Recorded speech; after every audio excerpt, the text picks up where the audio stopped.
Bismillahirrahmanirrahim. Assalamualaikum warahmatullahi wabarakatuh. Salam sejahtera, segulai sejalai, tuan-tuan dan puan-puan.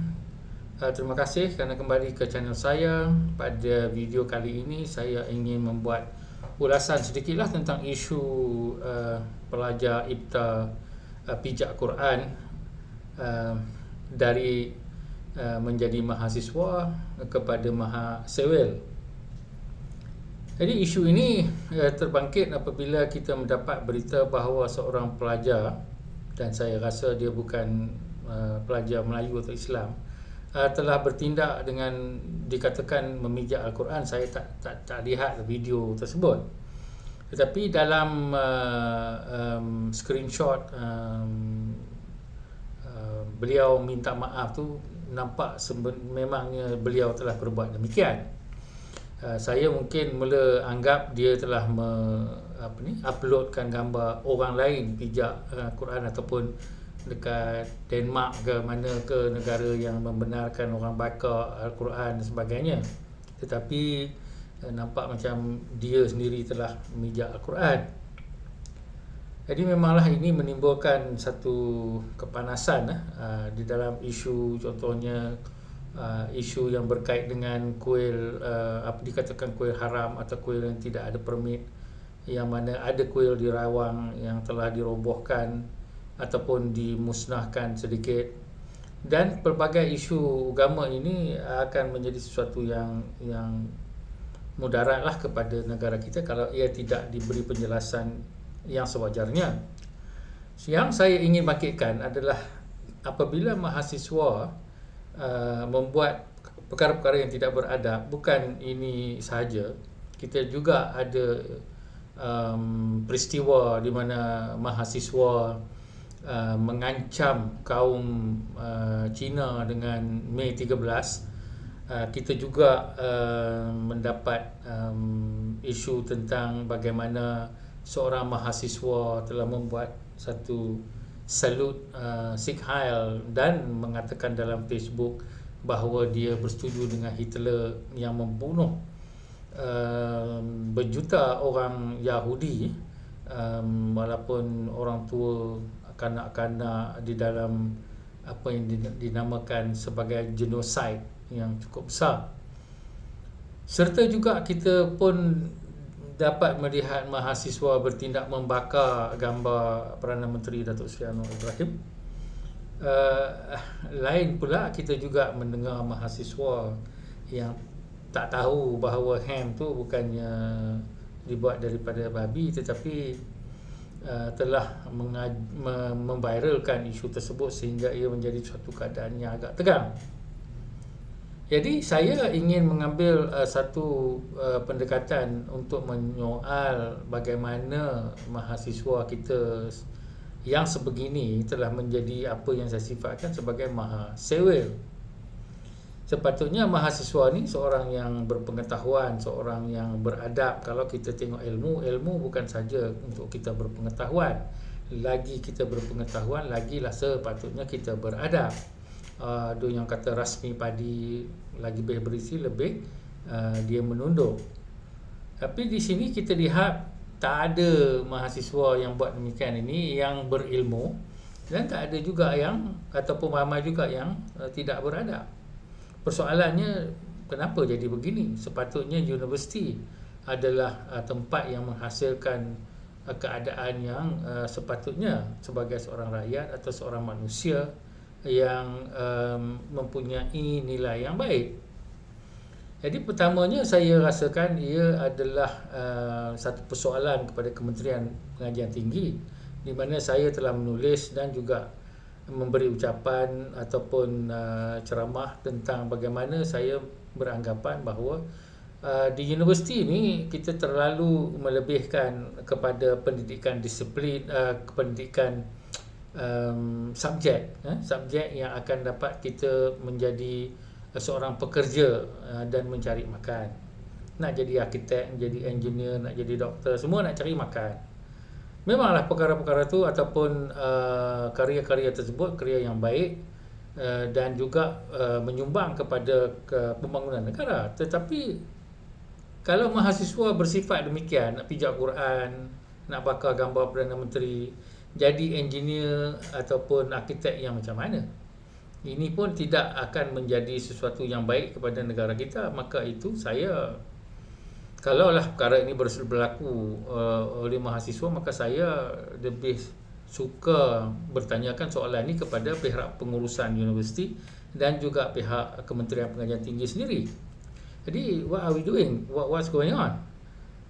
Kalau kita hanya memperuntukkan sejumlah masa yang cukup banyak hanya kepada latihan industri dan juga disiplin industri, maka tak heranlah kalau mahasiswa pun dah jadi bukan siswa tapi lebih sewel. So jadi saya mendengar bahawa ada juga mata pelajaran yang disifatkan sebagai mata pelajaran MPU atau mata pelajaran pengurusan mata pelajaran universiti, okay, yang mana ia bersifatkan falsafah dan sebagainya, maka baguslah. Tetapi saya diberitahu bahawa mata pelajaran atau subjek ini tidak disukai oleh para mahasiswa kerana mereka beranggapan atau diberi tanggapan bahawa kerjaya untuk menjadi doktor atau lawyer itu lebih penting. Walhal saya selalu mengatakan bahawa mata pelajaran atau subjek MPU ni adalah untuk menghasilkan manusia dan juga rakyat yang boleh menjadi pemimpin yang baik, yang juga menyumbang dengan besar.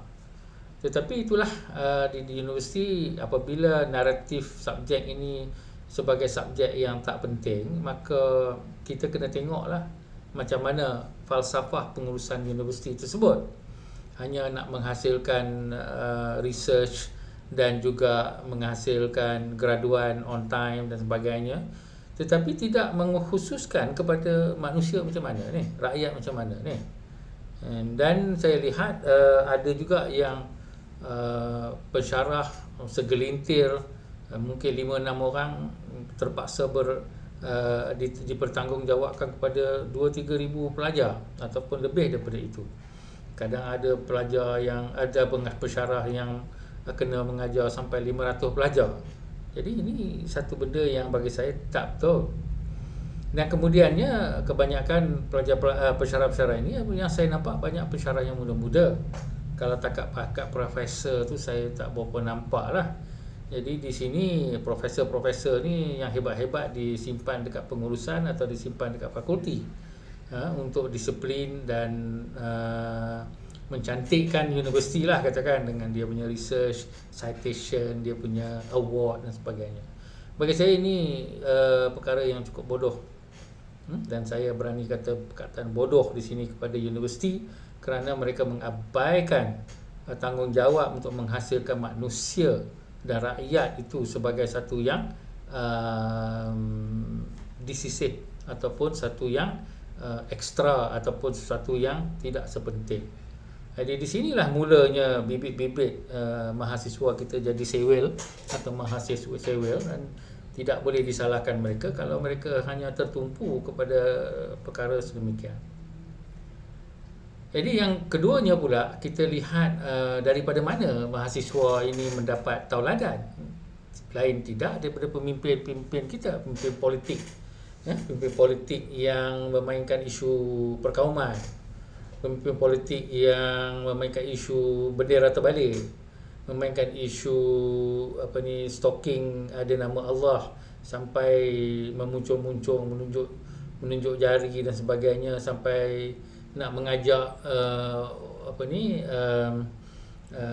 orang-orang berkumpul dan mengajar APEC China macam mana nak pasang bendera dan sebagainya. Itu semua daripada tauladan daripada ahli politik. Jadi saya tak menyalahkan ahli politik sedemikian, sebab memang ahli politik sedemikian ini semua ahli politik yang nak cari populisme dan juga mereka yang dangkal akal. Tak heranlah kita ada ahli politik yang memainkan isu sedemikian untuk populariti, untuk undi dan sebagainya. Yang saya sedih adalah mana dia pihak-pihak mufti, mana dia pihak-pihak profesor yang kata profesor ulung ke, profesor senior ke, profesor yang entah gaji berpuluh-puluh ribu ni, Mana mereka ini? Mana mereka ni nak menegur dengan cara baik, dengan cara beradab ahli-ahli politik yang bersifat demikian? Saya tak nampak. Saya tak nampak langsung mufti ataupun ahli akademik yang sepatutnya mendirikan peradaban. Yang saya lihat cakap pasal isu agama yang cetek-cetek saja, dan yang profesor pula senyap 1000 bahasa. Dan kalau bercakap selalu dengan pakai nombor ke pakai hujah akademik dan sebagainya, tidak juga orang kata berceramah dengan baik untuk mendidik keseluruhan rakyat apabila isu timbul dan juga sewaktu lain. Jadi di mana mahasiswa ni nak belajar peradaban kalau tidak pada para profesor dan juga para agamawan yang sepatutnya menjadi tauladan kemanusiaan yang sejati dan juga yang setinggi-tingginya kemuliaan manusia. Dan akhir sekali pula, kita lihat di dalam masyarakat kita ada tak tokoh-tokoh agama Hindu, tokoh-tokoh agama Kristian, tokoh-tokoh agama Buddha, tokoh Cina, tokoh Melayu, tokoh orang asli, tokoh orang Kadazan, yang semua sepatutnya pandai berbahasa Melayu, yang semua mempunyai pemikiran yang lebih luas dengan ilmu, bukan hanya kepada agama mereka tetapi kepada sejarah, kepada ketamadunan. Di manakah tokoh-tokoh ini? Pentingnya tokoh-tokoh ini adalah apabila seseorang yang katakanlah Melayu mempunyai ataupun melakukan adab yang tidak sepatutnya seperti mahasiswa ataupun ahli politik, maka sepatutnya tokoh Melayu itu sendiri yang menegur, bukan ahli politik lain. Dan kalau seorang India ataupun daripada agama Hindu membuat benda yang pun tidak beradab, patutnya tokoh Hindu itu yang menasihati. Sebab kalau tokoh Melayu menasihati, dia jadi Melayu lawan Hindu. Ini yang jadi problem. So sama juga dengan kalau kita tengok mahasiswa-mahasiswa yang bersifat sedemikian, maka kita harus melihat daripada mana mereka belajar dan juga apa yang mereka belajar dekat universiti sebenarnya, dan siapa yang mengajar mereka sepatutnya. Jadi inilah persoalan-persoalan yang perlu kita fikirkan, dan bukan saja kita nak marah kepada orang yang nak yang dah pijak Quran ke, yang nak bakar kitab Injil ke, yang nak roboh kuil ke. Jangan kita terbawa-bawa kepada isu atau simptom yang terjadi, tetapi kita tengok akar dia daripada mana. Akar dia bagi saya ada daripada masalah pengurusan universiti yang tidak beranggapan bahawa mendidik peradaban itu penting hanya kepada disiplin karier dan juga research yang mendapat nama tetapi tidak mendapat impak yang besar kepada masyarakat, serta juga teguran-teguran daripada para akademik yang unggul dan masyhur serta hebat, entah siapa dia saya pun tak tahu, dan juga daripada ahli agamawan yang kadang besar dia punya authority atau followersnya.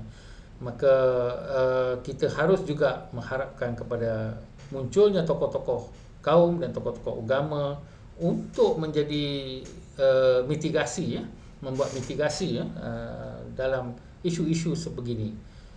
Maka barulah kita boleh kata kita ada ketamadunan dan mahasiswa kita dapat mempelajari menjadi orang yang berguna, bukannya hanya untuk buat duit atau membangunkan negara, tetapi juga untuk menghubung atau menjadi jambatan antara kaum dan juga antara agama dalam kita menuju kepada kehidupan bersepadu, harmoni dan berjaya.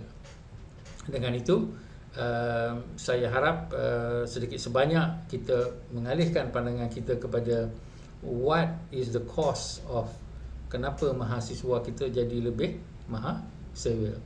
Sekian, terima kasih. Assalamualaikum dan salam sejahtera tuan-tuan dan puan-puan, saudara-saudari sekalian.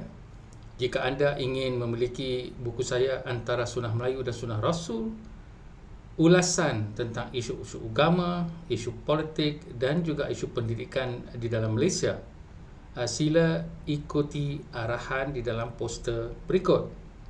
Saya akan menandatangani setiap naskah buku yang dibeli. dan saya harap tuan-tuan dan puan-puan, saudara-saudari sekalian, maju jaya bersama Malaysia Baru. Sekian, terima kasih.